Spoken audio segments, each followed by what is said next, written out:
रामदीन धोबी एक साधारण, ईमानदार और मेहनती व्यक्ति था।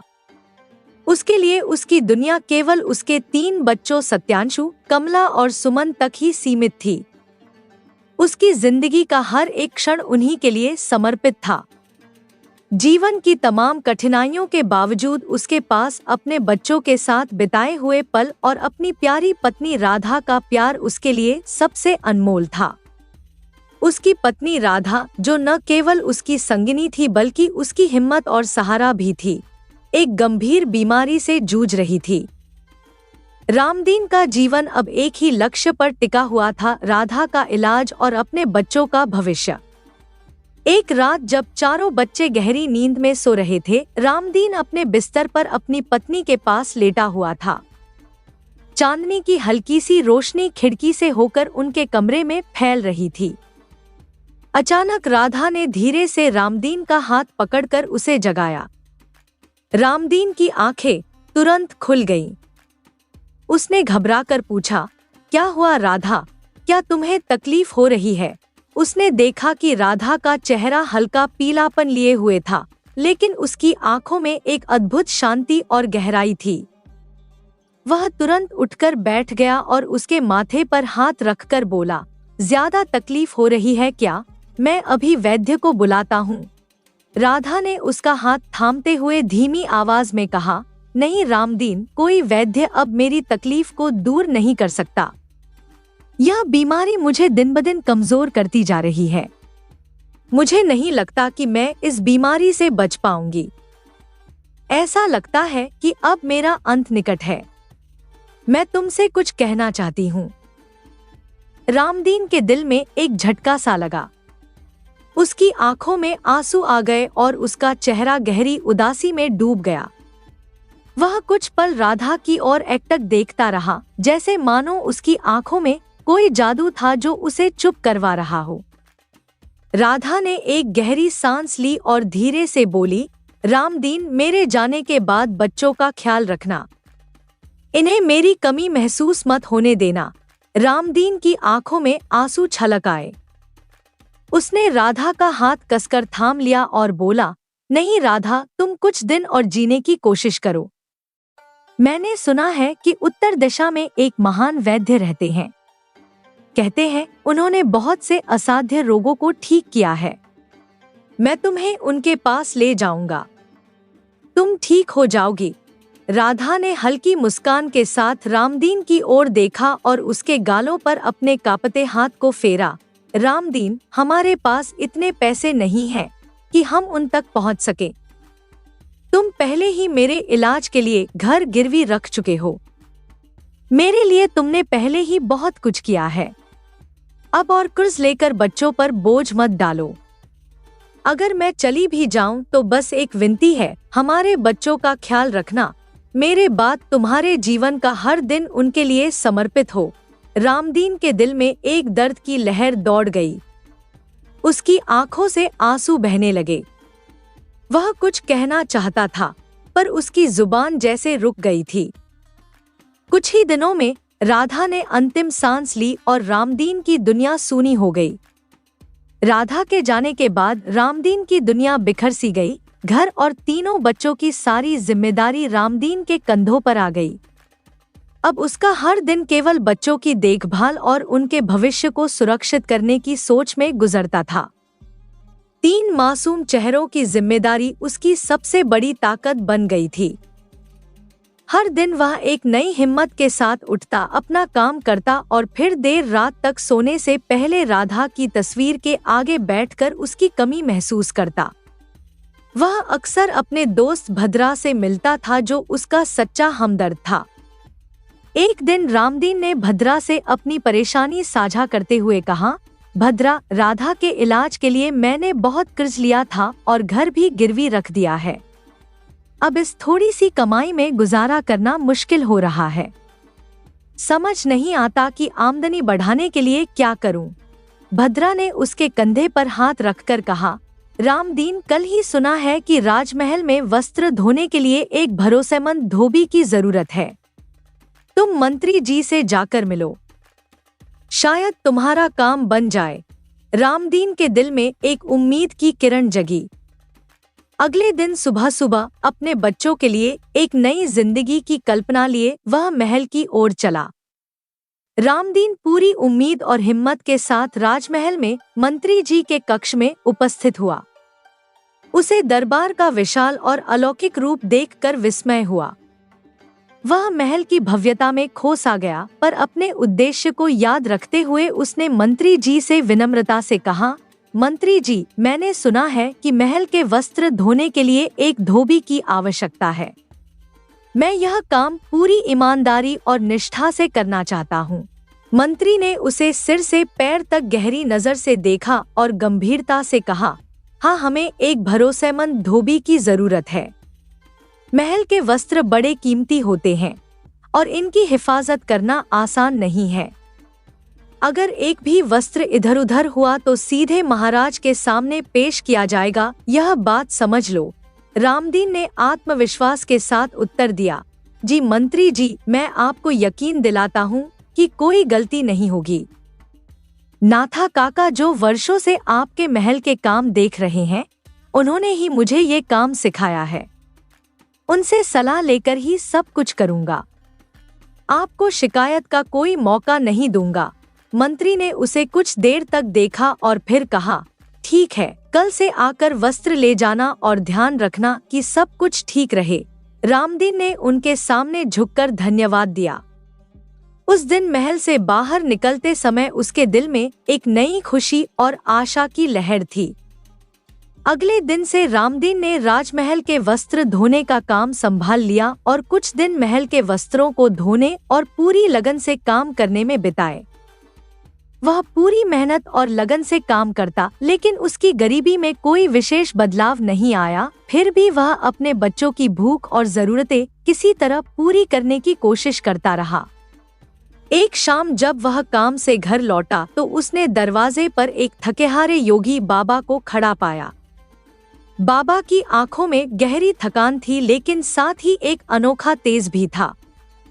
बाबा ने थके हुए स्वर में कहा, बेटा, बहुत भूखा हूँ, क्या कुछ खाने को मिलेगा?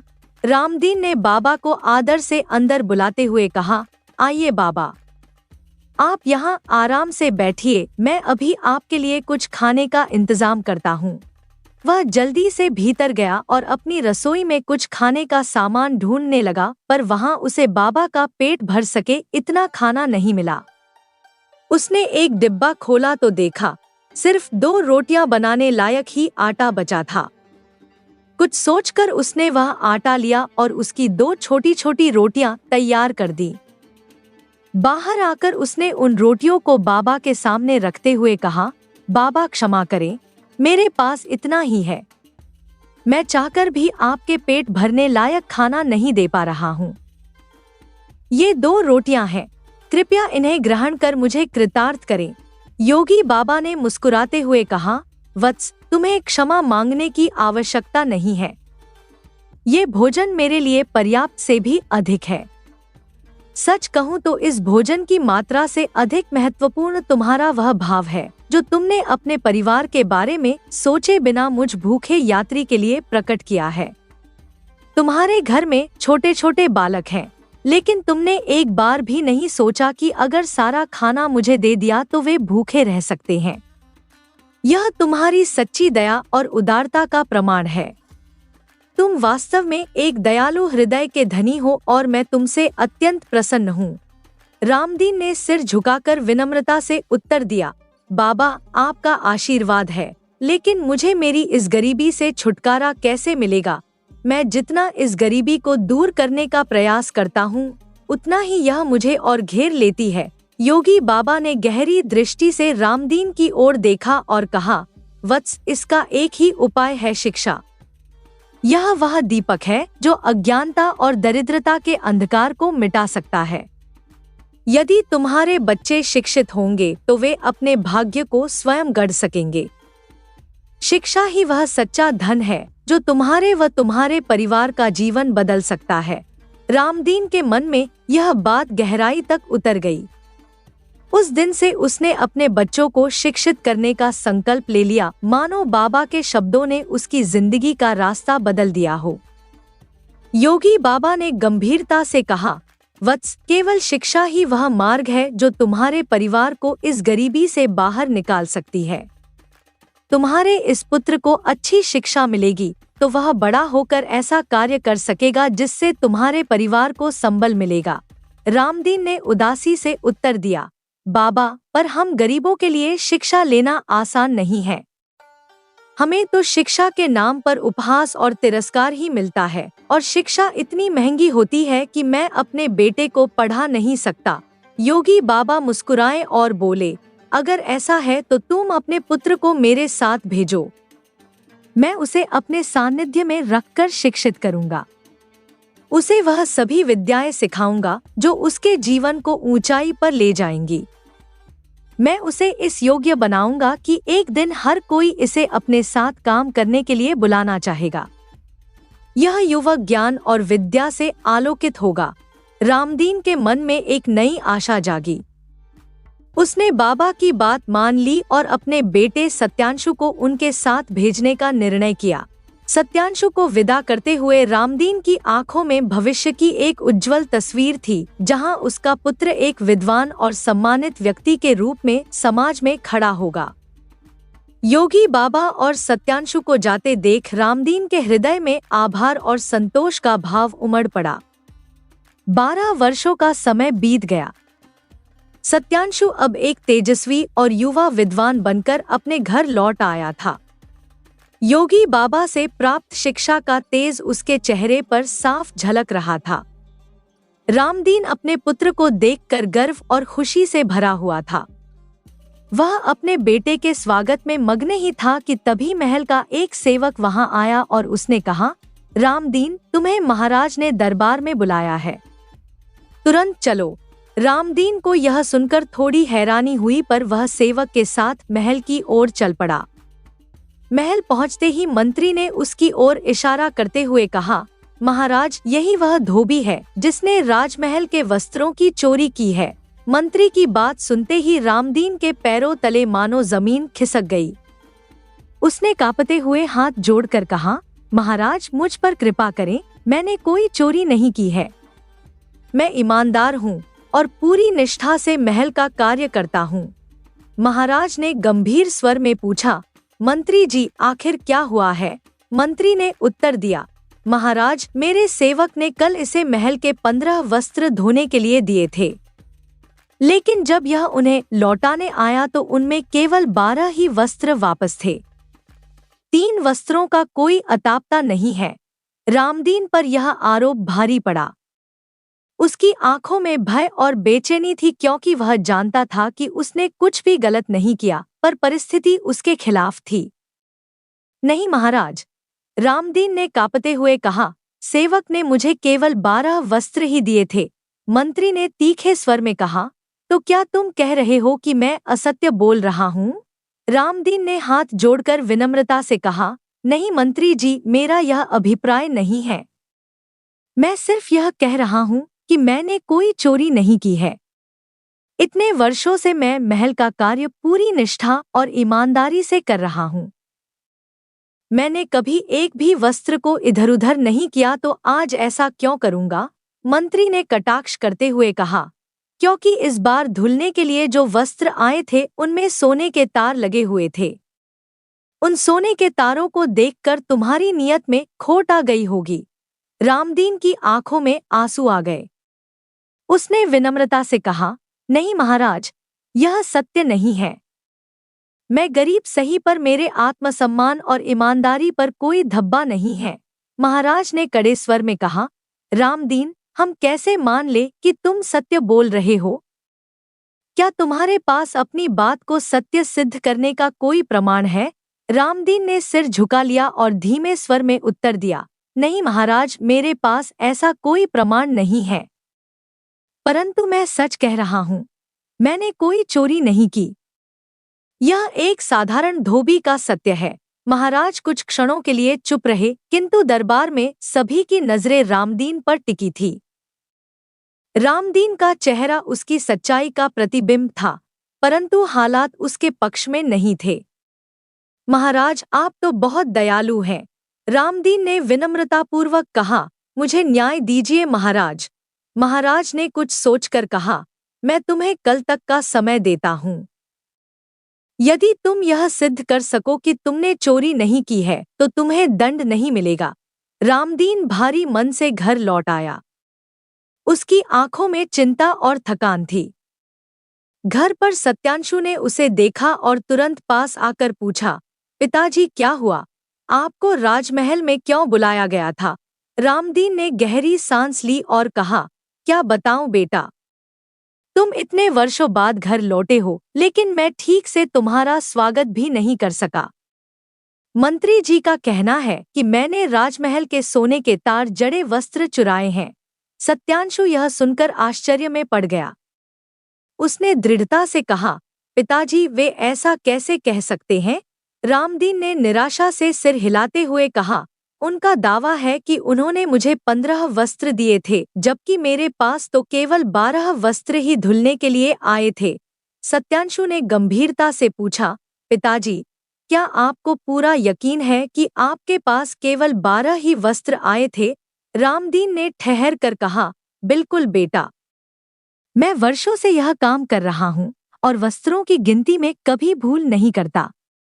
अब तो एक नजर में ही बता सकता हूँ कि कितने वस्त्र हैं। रामदीन के विश्वास भरे शब्दों ने सत्यांशु को सोच में डाल दिया। उसने अपने पिता की आंखों में सच्चाई देखी और निश्चय किया कि वह इस अन्याय का हल ढूंढ कर ही रहेगा। सत्यांशु ने कुछ सोचकर कहा, पिताजी चलिए कमला और सुमन से पूछते हैं। शायद ऐसा हुआ हो कि जब आप घर नहीं थे तब कोई सेवक आकर वस्त्र देकर गया हो। वह आवाज लगाकर बोला, कमला, सुमन, इधर आओ। दोनों बहनें दौड़कर आईं और सत्यांशु ने गंभीरता से पूछा, मुझे ध्यान से बताओ, क्या उस दिन मंत्री जी की तरफ से कोई सेवक आकर वस्त्र देकर गया था? कमला ने कहा, भैया जब सेवक आए थे तब पिताजी घर पर ही थे। पिताजी ने सारे वस्त्र गिनकर ही लिए थे। सुमन ने जोड़ा, हाँ, और पिताजी के जाने के बाद कोई और नहीं आया। हमने दरवाजे पर भी ध्यान दिया था। इसका मतलब पिताजी आपको वास्तव में केवल 12 ही वस्त्र दिए गए थे। रामदीन ने सिर हिलाते हुए कहा, हाँ बेटा, लेकिन समस्या यह है कि इस सत्य को मैं कैसे प्रमाणित करूं? महाराज ने मुझे कल तक का समय दिया है और उन्होंने कहा है कि मुझे सिद्ध करना होगा कि सेवक ने मुझे केवल 12 वस्त्र ही दिए थे। सत्यांशु ने यह सुनकर गहरी सोच में डूबते हुए कहा, पिताजी सत्य को छिपाया जा सकता है लेकिन मिटाया नहीं जा सकता। हमें बस वह तरीका खोजना है जिससे यह सच सामने आ सके। हम यह साबित करेंगे। सत्यांशु ने फिर गहरी सांस लेकर पूछा, पिताजी जब सेवक ने आपको वस्त्र दिए थे तब आपने गिनती उसके सामने ही की थी ना? रामदीन ने सिर हिलाते हुए कहा, हाँ बेटा, मैंने ठीक 12 वस्त्र गिने थे। लेकिन अब इसे मैं साबित कैसे करूं? मेरे पास न कोई प्रमाण है न कोई गवाह। सुमन और कमला जो कह रही हैं, उसकी किसी को परवाह नहीं होगी क्योंकि वे मेरी बेटियां हैं। उस समय बाहर का कोई और मौजूद भी नहीं था। सत्यांशु ने अपने पिता का कांपता चेहरा देखा और दृढ़ता से कहा, पिताजी आप बिल्कुल भी चिंता मत कीजिए, हमें आप पर पूरा विश्वास है। रामदीन ने उदास स्वर में कहा, तुम लोगों का विश्वास तो मेरे लिए सब कुछ है बच्चों, लेकिन यदि महाराज को विश्वास नहीं हुआ तो वे मुझे उस पाप का दंड देंगे जो मैंने किया ही नहीं। सारी जिंदगी गरीबी का बोझ उठाया है और अब इस उम्र में चोरी के इस इल्जाम का अपमान सहना। सत्यांशु ने उनके हाथ पकड़ते हुए कहा, पिताजी आप यह सब सोचकर परेशान मत हों, निश्चिंत होकर सो जाइए। मैं योगी बाबा से जो शिक्षा लेकर आया हूँ, आज उसका प्रयोग आपके साथ न्याय करवाने में करूँगा। कल मैं आपके साथ राजमहल चलूंगा और वहां जो भी होगा वह सत्य को उजागर करने का एक माध्यम बनेगा। रामदीन ने बेटे की आंखों में आत्मविश्वास की चमक देखी। इस संकल्प भरे क्षण में उसे लगा जैसे वर्षों की चिंता का भार अचानक हल्का हो गया हो। अगले दिन रामदीन अपने बेटे सत्यांशु के साथ राज दरबार में उपस्थित हुआ। दरबार में महाराज अपने मंत्रियों और दरबारियों के साथ विराजमान थे। महाराज रामदीन की ओर देखकर बोले, रामदीन, मैंने तुमसे कहा था कि अपनी बेगुनाही का प्रमाण लेकर आना। क्या तुम कोई प्रमाण लेकर आए हो? तभी सत्यांशु विनम्रतापूर्वक झुकते हुए बोला, महाराज की जय हो, मैं रामदीन धोबी का पुत्र सत्यांशु हूँ। मैं आज इस बात का प्रमाण प्रस्तुत करूंगा कि मेरे पिताजी निर्दोष हैं और उन्होंने कोई चोरी नहीं की। महाराज कुछ उत्सुकता से बोले, तो बताओ सत्यांशु, तुम्हारे पास ऐसा कौन सा प्रमाण है? सत्यांशु महाराज से अनुमति लेकर मंत्री की ओर मुड़ते बोला, मंत्री जी, आप कह रहे हैं कि आपके सेवक ने मेरे पिताजी को 15 वस्त्र दिए थे, लेकिन मेरे पिताजी का कहना है कि उन्हें केवल 12 वस्त्र ही प्राप्त हुए। क्या आपके पास ऐसा कोई प्रमाण है जिससे यह साबित हो सके कि आपके सेवक की बात सत्य है? सत्यांशु की गंभीर और स्पष्ट बातें सुनकर दरबार में सन्नाटा छा गया। सभी दरबारी सत्यांशु की तर्कपूर्ण बातों और उसके आत्मविश्वास से प्रभावित होकर एक दूसरे की ओर देख रहे थे। अब सबकी निगाहें मंत्री की ओर थी, यह देखने के लिए कि वह इस सवाल का क्या जवाब देंगे। मंत्री क्रोधित होकर बोले, सत्यांशु, तुम्हारा यह दुस्साहस कि तुम राज्य के मंत्री के सेवक पर संदेह करो। हम अपने सभी सेवकों को भलीभांति परखने के बाद ही काम सौंपते हैं। मेरा सेवक कभी असत्य नहीं कह सकता। अगर तुम्हारे पास कोई प्रमाण या साक्षी हो तो प्रस्तुत करो। सत्यांशु ने शांत स्वर में उत्तर दिया, मंत्री जी, जब मेरे पिताजी को वस्त्र दिए जा रहे थे उस समय उनकी 2 बेटियां वहां थी जो आपके सेवक ने देखी, पर आपके सेवक ने यह बात नहीं देखी कि उनके अलावा भी एक गवाह और वहां मौजूद था। महाराज, हमारे घर के बाहर एक पेड़ खड़ा है, वही इस बात का साक्षी है कि मेरे पिताजी सच कह रहे हैं। मंत्री ने व्यंग्य भरे स्वर में कहा, एक पेड़? तुम्हारी मति क्या भ्रष्ट हो गई है सत्यांशु? पेड़ किसी घटना का साक्षी कैसे हो सकता है? क्या वह पेड़ यहां आकर सच बताएगा?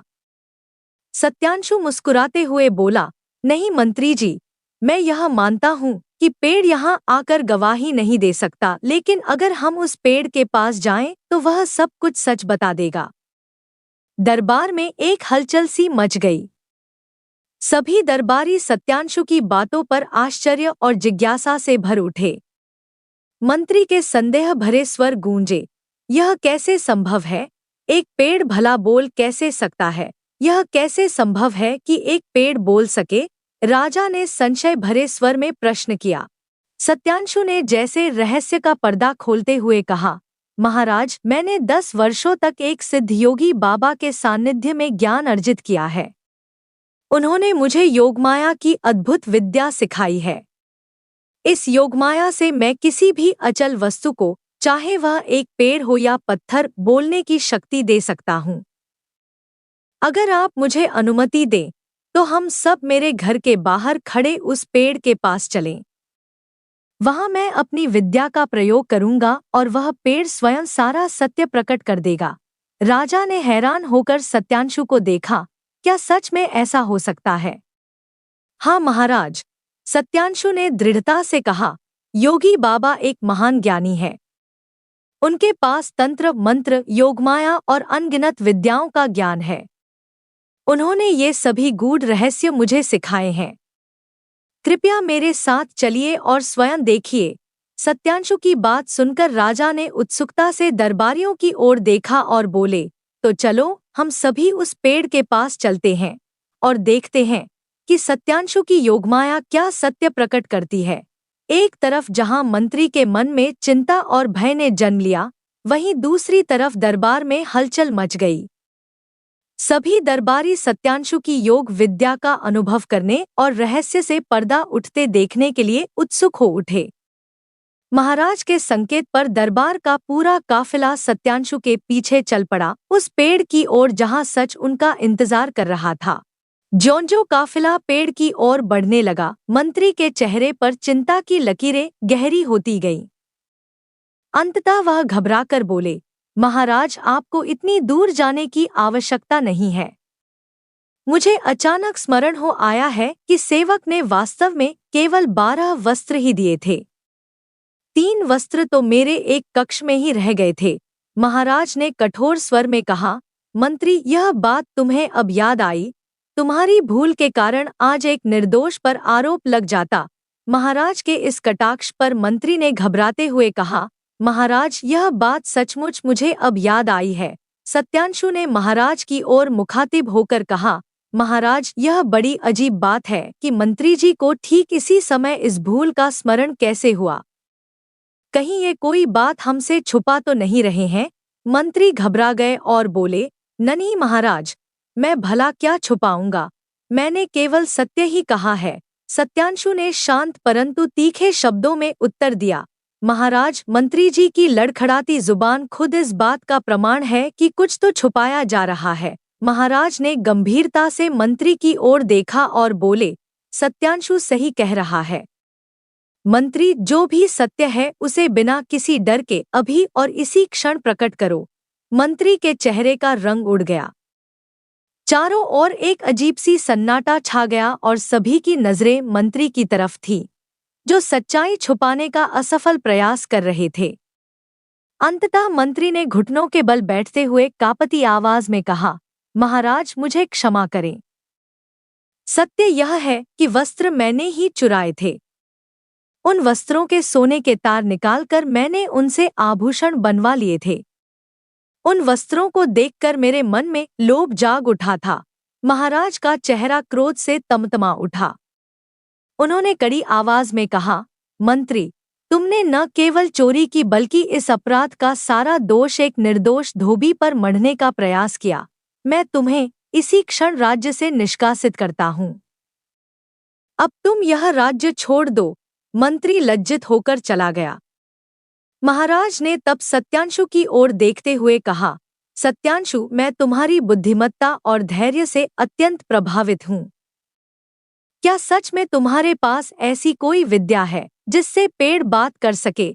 सत्यांशु मुस्कुरा कर बोला, नहीं महाराज, मेरे पास ऐसी कोई विद्या नहीं है। यह तो मैंने मात्र एक छल का जाल बुना था ताकि सच्चाई सामने आ सके। मुझे अपने पिताजी पर पूरा विश्वास था कि वे कभी झूठ नहीं बोल सकते और ना ही वस्त्रों की गिनती में गलती कर सकते हैं। इसलिए मैंने मंत्री जी को भांपने का यह तरीका अपनाया। चूंकि उन्होंने अपराध किया था तो पेड़ के साक्षी होने की बात सुनते ही उनके मन में भय समा गया और उन्होंने स्वयं ही सच उगल दिया। महाराज ने मुस्कुराते हुए सत्यांशु की प्रशंसा की और कहा, वाह रामदीन, तुम्हारा बेटा सचमुच विलक्षण प्रतिभा का धनी है। फिर महाराज ने सत्यांशु से कहा, तुम्हारे जैसे होनहार और न्यायप्रिय युवा पर हमें गर्व है। तुम्हारी चतुराई ने न केवल तुम्हारे पिताजी को न्याय दिलाया बल्कि हमें भी एक छलावे से बचाया। तुमने अपनी सूझबूझ का सटीक और अद्भुत उपयोग किया है। हमारे राज्य को ऐसे ही मंत्री की आवश्यकता है जो अपनी बुद्धि और समझ का उपयोग राज्य के हित के लिए कर सके। इसीलिए मैं तुम्हें आज से इस राज्य का मंत्री नियुक्त करता हूँ। दरबार में सत्यांशु के साहस और बुद्धिमानी की गूंज चारों ओर फैल गई और सभी उसकी सराहना करने लगे। फिर महाराज ने रामदीन की ओर मुड़कर कहा, रामदीन, आज से तुम अपने पुत्र और परिवार सहित मंत्री के कक्ष में निवास करोगे। यह कहकर महाराज गर्व और संतोष के साथ वहां से राजमहल की तरफ चले गए। अगले ही दिन सत्यांशु अपने पिता और बहनों के साथ राजमहल में अपने नए कक्ष में रहने चला आया। एक गरीब धोबी का परिवार सत्यांशु की शिक्षा और बुद्धिमत्ता के कारण नए सम्मान और जीवन की दिशा में बढ़ गया। सही शिक्षा और सत्कर्म से उनके जीवन में जो बदलाव आया, उसने सभी को यह संदेश दिया कि ज्ञान और सच्चाई के पथ पर चलने से कोई भी व्यक्ति महानता की ओर अग्रसर हो सकता है। किसी गांव में एक लकड़हारा रहता था। वह प्रतिदिन सूखी लकड़ियां काटकर शहर में बेचने जाता था। यही उसका जीवन यापन का सहारा था। अकेला होने के कारण वह उदास रहता था। इसीलिए वह सारा दिन काम करता था। इससे उसका मन लगा रहता था। एक दिन वह लकड़ियां बेचकर घर वापस आ रहा था, तभी उसे रास्ते में एक मुसाफिर मिला जो कि पैदल ही गांव की ओर जा रहा था। लकड़हारे की बैलगाड़ी देखकर मुसाफिर ने उससे पूछा, अरे भाई, क्या आप मुझे गांव तक ले चलेंगे? लकड़हारे ने हंसते हुए उत्तर दिया, अवश्य ले चलूंगा। दूसरों की सहायता करना तो मनुष्य का कर्तव्य है। ऐसा कहकर उसने मुसाफिर को अपनी बैलगाड़ी में बैठा लिया। वे दोनों रास्ते में बातें करते रहे, फिर अच्छे मित्र बन गए। लकड़हारे के कहने पर मुसाफिर उस रात उसी के घर पर रहा। दोनों ने साथ साथ भोजन किया। इस तरह दोनों की मित्रता बढ़ गई। लकड़हारा जब भी शहर जाता तो अपने मित्र से अवश्य मिलता था और मुसाफिर जब भी गांव आता तो अपने मित्र से अवश्य मिलना नहीं भूलता था। दोनों मिलकर एक साथ बैठते थे और घंटों तक बातें करते रहते थे। एक बार लकड़हारा लकड़ियां बेचकर वापस आना चाहता था, किंतु रात काफी होने के कारण उसके मित्र ने उससे कहा, मित्र, रात बहुत हो गई है।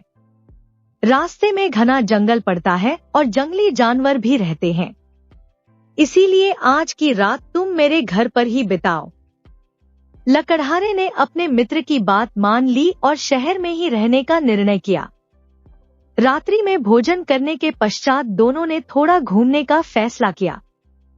चलते चलते उन्होंने राजमहल के पास काफी भीड़ देखी और वहां आंखों को चकाचौंध करने वाला प्रकाश देखा। लकड़हारे ने अपने मित्र से पूछा, अरे मित्र, यहाँ भीड़ कैसी है? यही तो बताने जा रहा था तुम्हें। मैं कह रहा था भाई, यह हमारे राजा के खजांची का महल है और यह महल राजा के महल से भी बड़ा है। तुम्हें तो मालूम ही है कि राजा के खजाने का अध्यक्ष कोई मामूली आदमी तो होता नहीं, मित्र ने बताया। लकड़हारे ने उत्तर दिया, हाँ मित्र, जानता हूँ। उसके मित्र ने फिर कहा, लेकिन भाई, तुम इस खजांची के ऐशो आराम के बारे में नहीं जानते। मैं आज तुम्हें ऐसा दृश्य दिखाऊंगा जिसकी तुमने स्वप्न में भी कल्पना नहीं की होगी। देखकर दंग रह जाओगे। लकड़हारे ने हैरान होकर पूछा, ऐसी कौन सी बात है जिसे देखकर मैं दंग रह जाऊंगा? उसके मित्र ने उत्तर दिया, भाई, आज यह खजांची जब रात्रि में भोजन करेगा तो हजारों लोग उसके दर्शन करेंगे। लकड़हारे ने सोचने के अंदाज से अपने मित्र की ओर देखा और पूछा, अरे मित्र, लोग किसी को भोजन करते हुए क्यों देखना चाहते हैं? उसके मित्र ने उसे समझाते हुए कहा, अरे भाई, हमारे खजांची का खाना देखने योग्य होता है। उनका कहना है कि यह जीवन ईश्वर ने ठाठ से जीने के लिए दिया है, अतः वह दिल खोलकर धन खर्च करता है। उसका यही मानना है कि धन जमा करने के लिए नहीं होता।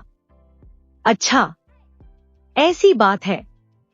उसके मित्र ने स्पष्ट करते हुए कहा, खाली विचारों से ही नहीं, वे कर्मों से भी ऊंचे हैं। उनका कहना है कि मरने से पहले सारे धन का प्रयोग कर लेना चाहिए। यही बात है कि खजांची जी खूब ऐशो आराम से रहते हैं।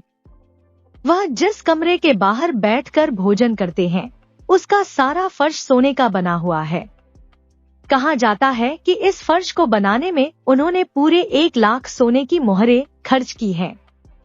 यही नहीं, वे जिन बर्तनों में भोजन करते हैं वे भी सोने के बने हैं और जिन बर्तनों में भोजन तैयार किया जाता है वह भी सोने के ही हैं। मित्र, यह अद्भुत दृश्य केवल पूर्णिमा की रात्रि को ही देखने के लिए मिलता है।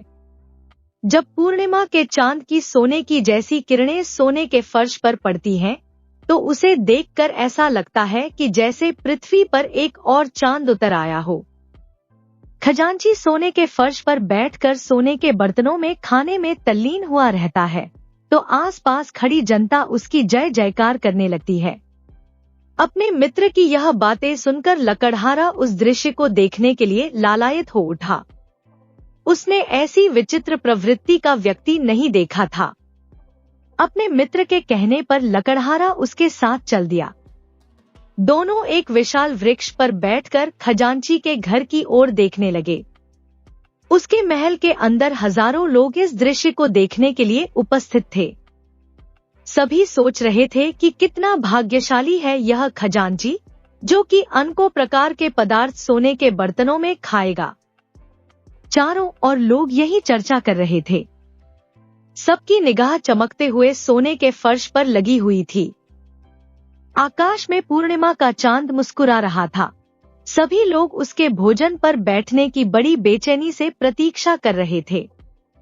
उसके चेहरे से अभिमान का भाव स्पष्ट दिखाई दे रहा था। वह जानता था कि उसे देखने के लिए हजारों लोग एकत्रित हुए हैं। खाओ पियो, सुख से रहो, इतना ही हाथ आता है। अंत में सभी खाली हाथ इस दुनिया से चले जाते हैं। यही सिद्धांत था खजांची के जीवन का। वह अधिक से अधिक आनंद प्राप्त कर लेना चाहता था और खाने पीने का वह बड़ा ही शौकीन था। उसके रसोइये तरह तरह के पकवान बना रहे थे। उनकी सुगंध दूर दूर तक फैल रही थी।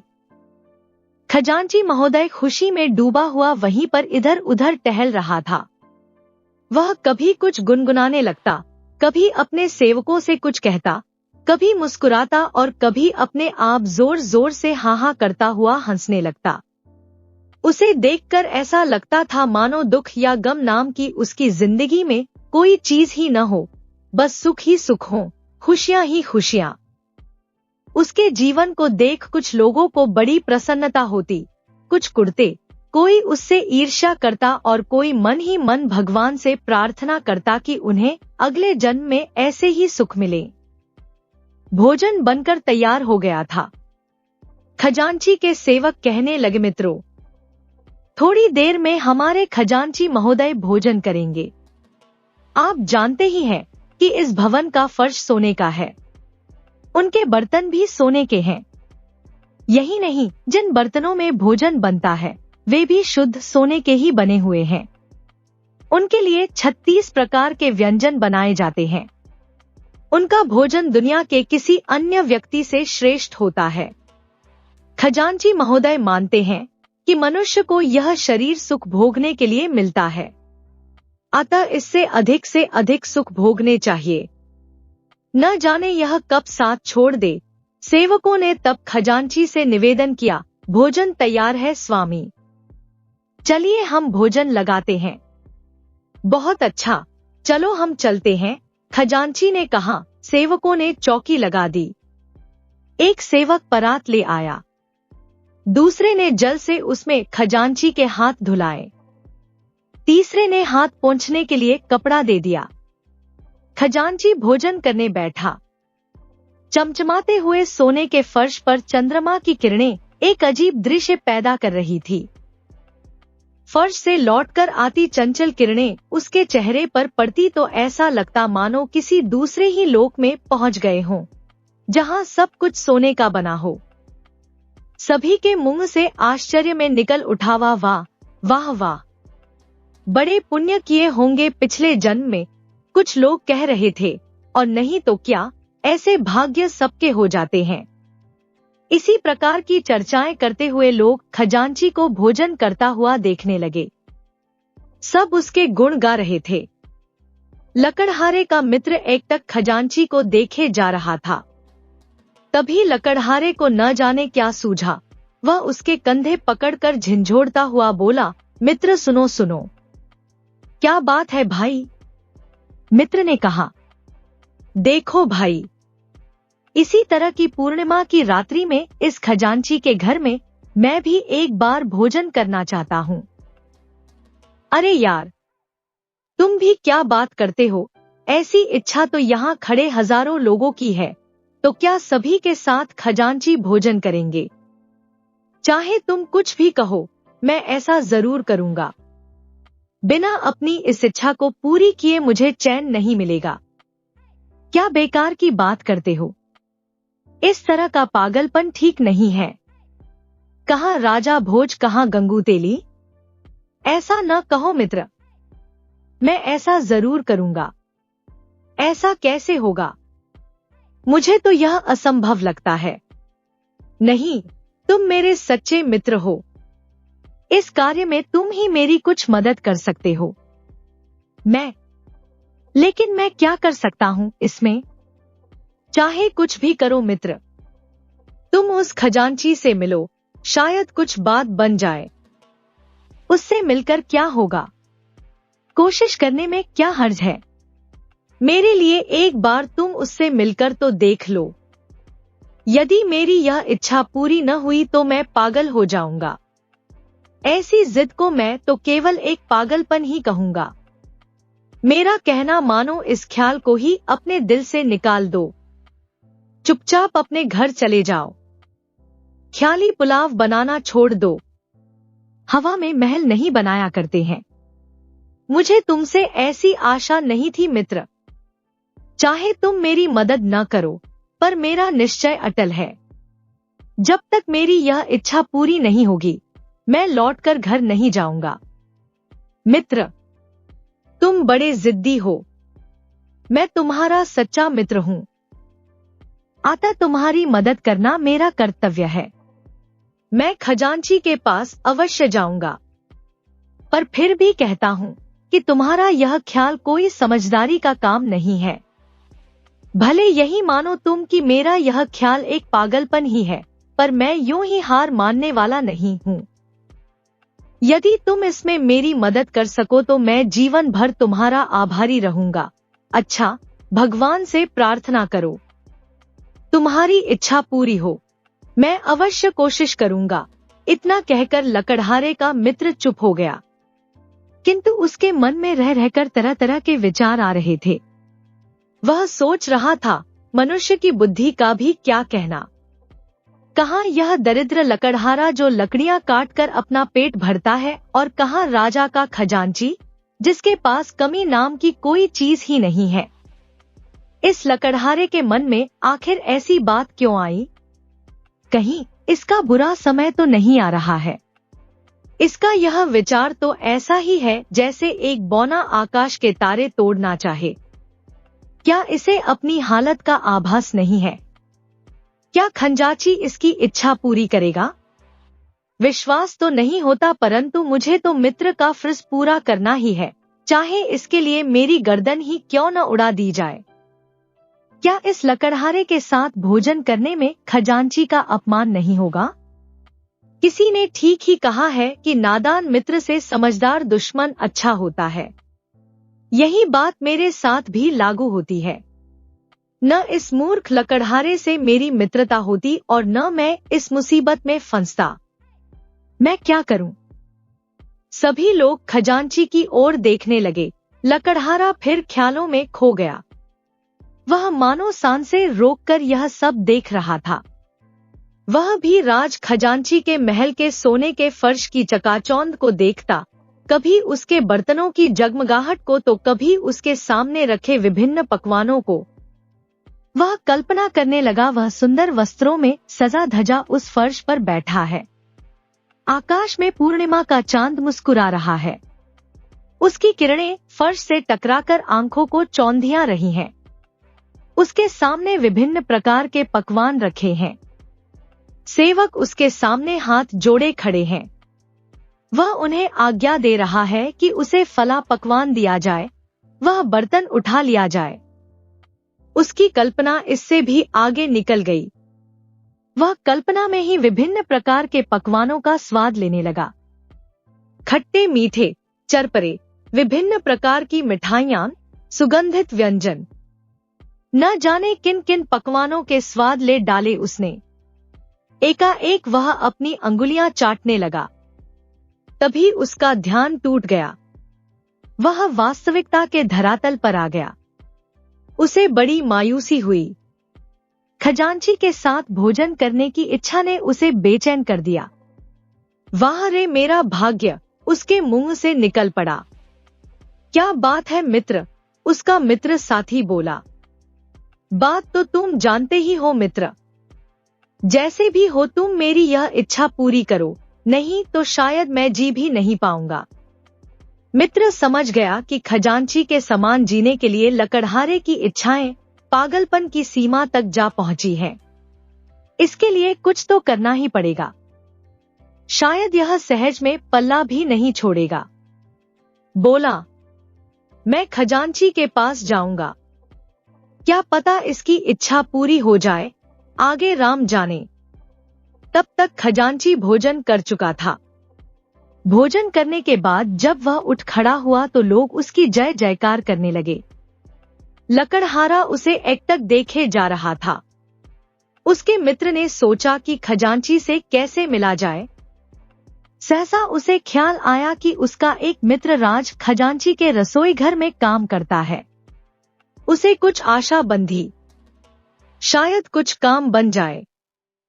डूबते को तिनके का सहारा भी सहारा होता है। इसी आशा से वह उस मित्र को खोजने लगा।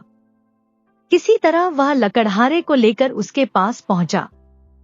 रसोइये ने उससे पूछा, कहो मित्र, कैसे हो? आज यहाँ आने का कष्ट कैसे किया? क्या कोई विशेष काम है? लकड़हारे के मित्र ने कहा, क्या बताऊं भाई, एक बहुत बड़ी समस्या आन पड़ी है। बड़ी आशा से तुम्हारे पास आया हूं। मैं तुम्हारी क्या सेवा कर सकता हूं? यदि तुम्हारे किसी काम आ सका तो मुझे बहुत खुशी होगी। मुझे तुमसे यही आशा थी मित्र। मुझे खजांची जी से मिलना है। कहते हुए उसने लकड़हारे की इच्छा के बारे में रसोइये को सब कुछ बता दिया। मित्र, तुम्हारी समस्या बड़ी विचित्र है। तुम्हारा काम बनेगा या नहीं यह तो मैं नहीं कह सकता। हाँ, तुम्हें अपने स्वामी से मिला सकता हूँ। ठीक है मित्र, तुम हमें अपने स्वामी के पास ले चलो, शायद बात बन जाए। कोशिश करने में क्या जाता है, अच्छी बात है, चलो। इतना कहकर रसोइया दोनों को राज खजांची के पास ले गया। खजांची महोदय भोजन करने के बाद पान का बीड़ा चबाते हुए अपने बगीचे में टहल रहे थे। अपने रसोइये के साथ दो अपरिचित व्यक्तियों को देखकर उन्हें कुछ आश्चर्य हुआ। वह बोले, कहो क्या बात है? ये व्यक्ति कौन है? क्या कोई खास बात है? ये मेरे मित्र हैं मालिक। आपके पास किसी विशेष काम के लिए आए हैं? विशेष काम? कैसा विशेष काम? मित्र ने कहा, महाराज, मेरे इस मित्र को एक विचित्र सनक सवार हो गई है। लगता है इसका दिमाग कुछ फिर गया है। क्या बात है, साफ साफ बताओ। महाराज, छोटा मुंह बड़ी बात। यदि आप कहने की आज्ञा दे तो मुंह खोलूं। और लकड़हारे के मित्र ने खजांची के सामने अपने लकड़हारे मित्र की इच्छा जाहिर कर दी। खजांची एक अच्छा इंसान था। वह लकड़हारे की इस विचित्र इच्छा से हैरान तो था, परंतु वह जानता था कि अपने सामने ऐसा ऐश्वर्य से भरा जीवन देखकर किसी के भी मन में ऐसा जीवन जीने की इच्छा का उठना स्वाभाविक है। पर उसे हैरानी इस बात की ज्यादा थी कि लकड़हारे ने उसके पास आकर अपनी इच्छा जाहिर करने की हिम्मत दिखाई, जबकि ऐसी इच्छा तो बाहर खड़े सभी दर्शकों की होगी। चूंकि वह ऐसे किसी के साथ खाना खाने की सहमति नहीं दे सकता था और वह सीधे मना करके उस गरीब का अपमान भी नहीं करना चाहता था, अतः उसने लकड़हारे को डराने के लिए यूं ही कह दिया कि यदि तुम्हारी यही इच्छा है तो तुम्हें इसके लिए 3 वर्षों तक मेरे खेत में काम करना होगा। बोलो, क्या तुम्हें स्वीकार है? खजांची को लगा था कि इतनी कठिन शर्त सुनकर लकड़हारा स्वयं ही चला जाएगा, पर लकड़हारा तो मन में ठान कर ही आया था कि किसी भी तरह उसे बस एक बार के लिए ही सही अपनी इच्छा पूरी करनी है। अतः वह तपाक से बोला, हाँ महाराज, मुझे स्वीकार है। बस मुझे एक बार आपके जैसा भोजन मिल जाए, मैं इसके लिए कुछ भी करने को तैयार हूँ। खजांची के पांव छूता हुआ लकड़हारा बोला, बड़े हठी मालूम पड़ते हो। देखो, कहना और बात है, परंतु करके दिखाना दूसरी बात है। अभी मौका है, अतः इस तरह का हठ छोड़ दो और चुपचाप चले जाओ। नहीं नहीं महाराज, यह हठ नहीं है, यह तो मेरी इच्छा है। मैं आपके खेतों में कार्य करूंगा और अवश्य करूंगा। अपनी इस इच्छा को पूरी करने के लिए मुझे कुछ भी करना स्वीकार है। बस मुझे एक बार आपके जैसा भोजन मिल जाए। लकड़हारे के शब्दों को सुनकर खजांची को और कोई जवाब न सूझा। वह सोच में डूब गया। वह सोचने लगा कि यह कैसा इंसान है जो कि एक बार के भोजन के लिए इतनी कठोर मेहनत करने के लिए भी तैयार हो गया है। कहीं यह सचमुच पागल तो नहीं है। कुछ देर तक तो खजांची यूं ही विचारों के समुद्र में डूबता उतराता लकड़हारे के मुंह को देखता रहा। अब भी उसे यह विश्वास नहीं हो रहा था कि यह आदमी ऐसा कर पाएगा।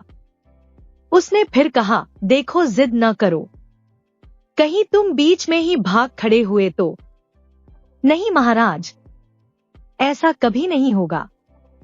मैं अपनी इच्छा पूर्ण करने के लिए 3 साल तो क्या, 3 जन्म तक भी आपके खेतों में काम कर सकता हूँ। लकड़हारे के इन शब्दों ने खजांची का मुंह बंद कर दिया। अब उसके सामने मना करने का कोई बहाना नहीं बचा था। ऐसा हठी मनुष्य उसने पहली बार देखा था।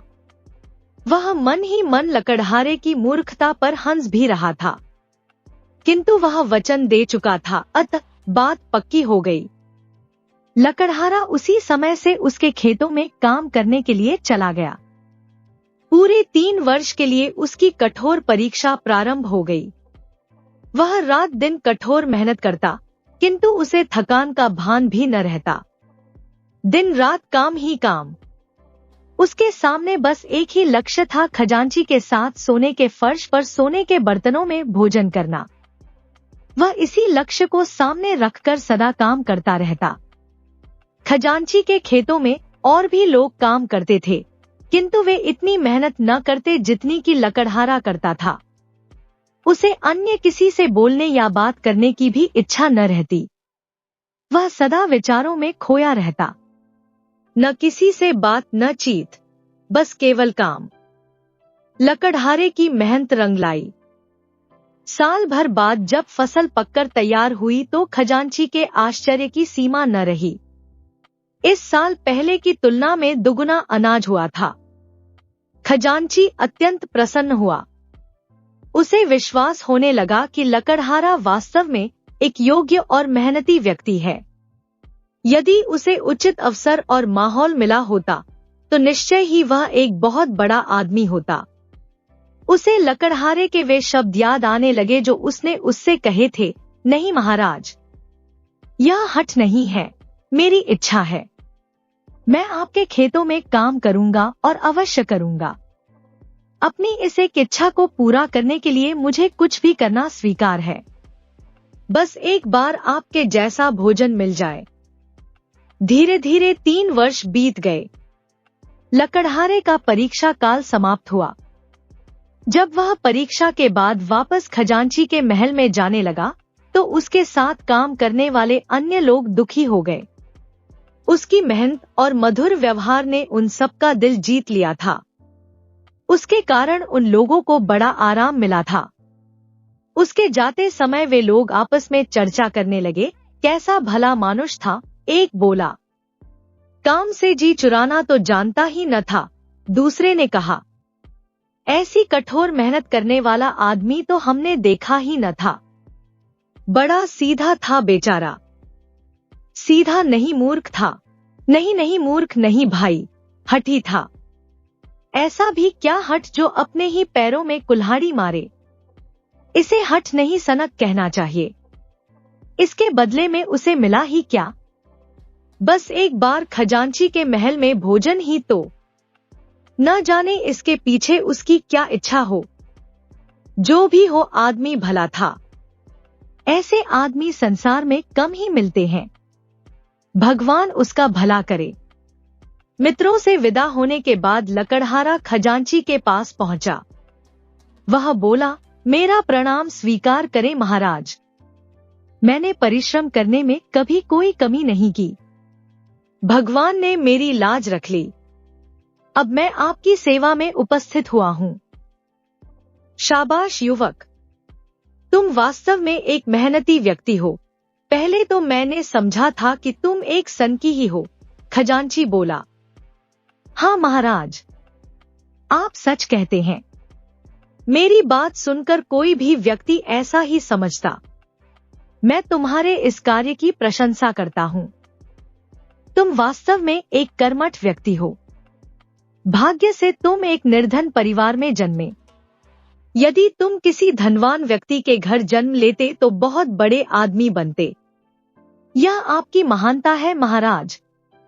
आपने मुझे सेवा का अवसर दिया, इसके लिए मैं आपका आभारी हूँ। हाथ जोड़कर लकड़हारे ने कहा।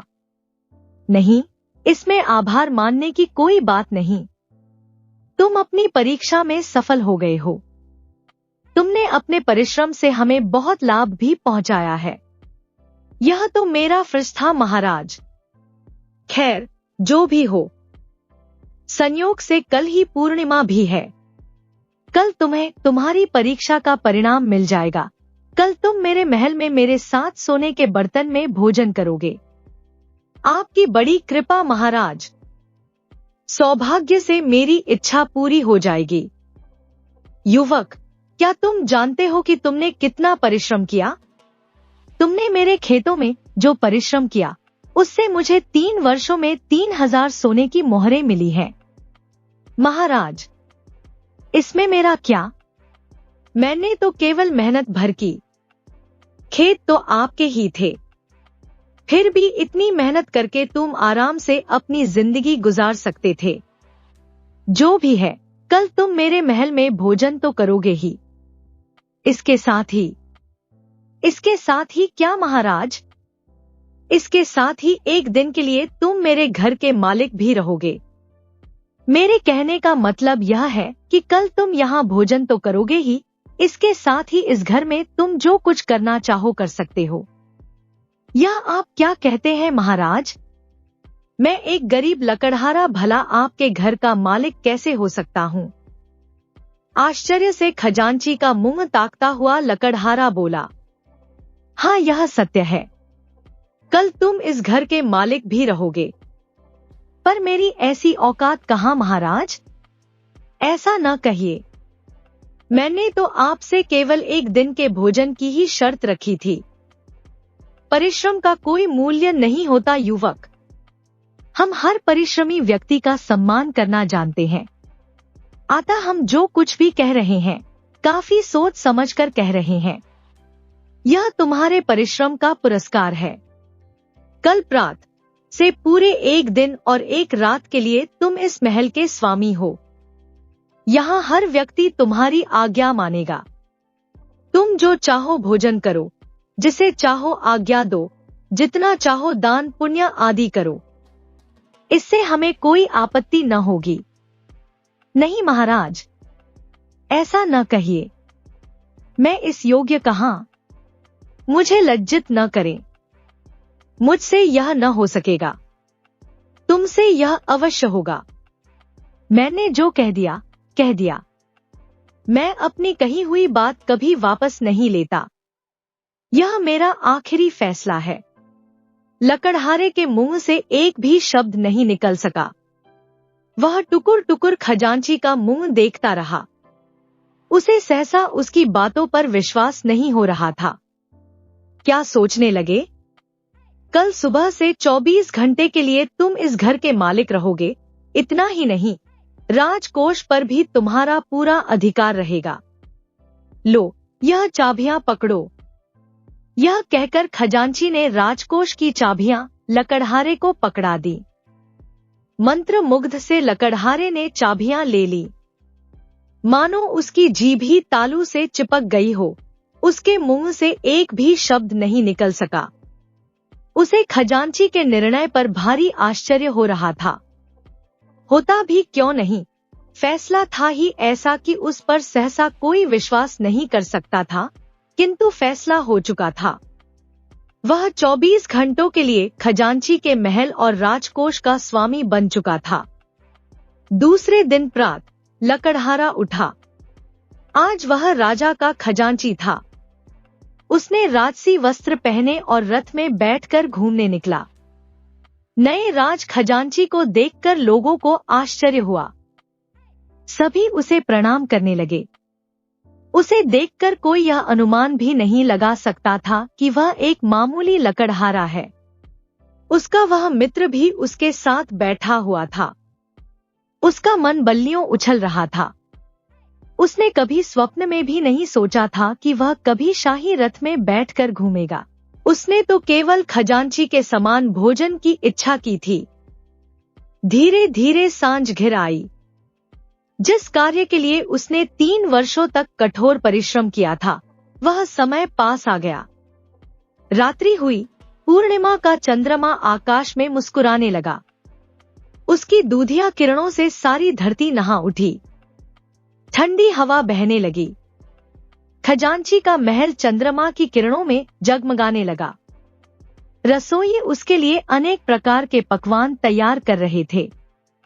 कुछ देर बाद उन्होंने भोजन तैयार कर लिया। भोजन का समय हुआ। खजांची आज राजा के साथ पड़ोसी राज्य गया हुआ था। आता रसोइया ने केवल लकड़हारे के लिए ही सोने के बर्तनों में सोने के ही फर्श पर खाना सजा दिया। चंद्रमा की किरणों से सोने का फर्श और बर्तन जगमगाने लगे। जिस पल के लिए लकड़हारे ने 3 वर्षों तक परिश्रम किया था, वह आ गया। भोजन को अपने सामने देखकर लकड़हारा ईश्वर को याद करने लगा कि हे ईश्वर, तू बड़ा दयालु है, तूने मेरी इच्छा पूर्ण की, मुझे यह सम्मान मिला, मैं तुझे प्रणाम करता हूँ। वह इन्हीं विचारों में डूबा हुआ था कि तभी वहां कई दिनों की यात्रा करता हुआ संतों का एक दल आ पहुंचा। सभी संत अत्यंत थके और भूखे प्यासे थे। लकड़हारे के सामने भोजन के थाल सजे देख उन सबकी भूख और भी बढ़ गई। उनमें से एक संत ने आगे बढ़कर लकड़हारे से कहा, कई दिनों से तीर्थ स्थलों पर घूमते घूमते आज हम यहाँ आ पहुँचे हैं।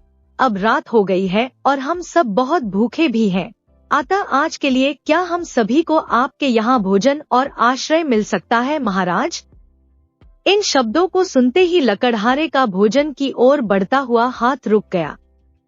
उसने संतों की ओर देखा, तभी उसे अतिथि धर्म याद आ गया। अतिथि को देवता माना गया है, अतिथि देवो भव शब्द बार बार उसके कानों में टकराने लगे। जो बिना कोई सूचना दिए आ जाए, उसे अतिथि कहते हैं। भारतीय संस्कृति में अतिथि को भोजन कराने को अतिथि यज्ञ कहा जाता है तथा प्रतिदिन अतिथि यज्ञ करने को सच्चा कर्म माना गया है। लकड़हारा भले ही पढ़ा लिखा नहीं था, परंतु उसने अपने बड़े बूढ़ों से इस विषय में सुना था। अतः संतों को सामने देखते ही वह उठ खड़ा हुआ और बोला, प्रणाम अतिथि देवता। यह तो मेरा सौभाग्य है कि आज के इस अत्यंत शुभ अवसर पर आप सभी यहाँ पधारे हैं। आप सभी यहाँ भोजन पाएं और विश्राम करें। यह कहकर उसने तुरंत सेवकों को संतों की सेवा में लगा दिया और स्वयं भी उनके सत्कार में जुट गया। सेवकों के साथ उसने भी सभी संतों के थके हुए पैरों को गर्म पानी से धुलवाया और उसके बाद उन सभी को भोजन करवाने में जुट गया। इतने सारे भिक्षुओं को भोजन कराने के बाद स्वयं लकड़हारे के लिए भी भोजन नहीं बचा, अतः वह स्वयं केवल पानी पीकर रह गया। इसी बीच राजा और खजांची वापस आ गए थे और छिपकर लकड़हारे को देख रहे थे। वास्तव में लकड़हारे को एक दिन के लिए खजांची बनाने के पीछे का कारण यह था कि खजांची अब बूढ़ा हो चुका था। उसने जीवन भर बहुत कर्म और बहुत भोग भी किया था। अब वह विश्व भ्रमण करना चाहता था, परंतु राजा की शर्त थी कि पहले वह अपनी ही तरह एक मेहनती और ईमानदार इंसान ढूंढकर अपने पद पर बिठा दे, तभी वह भ्रमण करने जा सकता है। आता खजांची ने जब लकड़हारे की मेहनत देखी तो वह दंग रह गया और लकड़हारे के बारे में सारी बात उसने राजा को बताई और अपनी यह इच्छा भी बताई कि अगर महाराज आज्ञा दे तो वह लकड़हारे को अपने पद पर बिठाकर विश्व भ्रमण करने चला जाए। परंतु राजा ने उसे सलाह दी कि वह लकड़हारे की ईमानदारी को भी परख कर ही जाए। अतः राजा की सलाह पर खजांची ने लकड़हारे की ईमानदारी को परखने के लिए ही उसे एक दिन के लिए अपने महल का मालिक बनाया था और उसे राजकोष की चाबी भी सौंप दी थी। परंतु सब कुछ पा जाने के बावजूद भी लकड़हारे ने पूरा दिन उसी सादेपन के साथ बिताया जैसे कि वह पहले बिताता था। राजा और उसका खजांची वेश बदलकर उसी महल में छिपकर सब देख रहे थे कि आखिर लकड़हारा क्या करता है। जब उन्होंने देखा कि लकड़हारे ने अपना सारा भोजन उन संतों को इतनी सहजता से खिला दिया, तब तो उन दोनों के आश्चर्य की कोई सीमा ही न रही। उन्हें अपनी आंखों पर विश्वास नहीं हो रहा था कि यह लकड़हारा कोई मनुष्य है या कोई महान त्यागी महात्मा। वे उसके प्रति श्रद्धा से भर उठे। वे दोनों तब उसके सामने आ गए और राजा बोल उठा, युवक, महान आश्चर्य है, 3 वर्षों की कड़ी मेहनत के बाद तुम्हें आज इस प्रकार का भोजन करने का अवसर मिला था, किंतु तुमने उसे इतनी सहजता से इन संतों की सेवा में दे दिया। तुम न सिर्फ एक हिम्मती, मेहनती, जुझारू और ईमानदार इंसान हो, बल्कि तुम्हारे अंदर तो अद्भुत सेवा भावना भी कूट कूट कर भरी हुई है। यह तुम्हारा आत्मविश्वास और तुम्हारी लगन ही है कि तुम यहाँ तक पहुँचे हो। हमें पूरा विश्वास है कि तुम पूरी ईमानदारी से तथा इसी सेवा भाव के साथ आगे भी कार्य करोगे। और इतना कहकर महाराज ने लकड़हारे की ईमानदारी और उदारता से प्रसन्न होकर लकड़हारे को खजांची बना दिया। यह देखकर लकड़हारा बहुत चकित हुआ और प्रसन्नता से उसका गला भर आया। वह बोला, अन्नदाता, मैं तो आपके चरणों की धूल था। आपने मुझे इतना बड़ा पद दे दिया। इसके लिए मैं आपका किन शब्दों में आभार प्रकट करूं? मुझे आशीर्वाद दे अन्नदाता, मैं पूरी योग्यता से आपकी सेवा कर सकूं। और इस प्रकार एक गरीब लकड़हारा अपनी विचित्र इच्छा और अद्भुत इच्छा शक्ति से राजा का खजांची बन गया।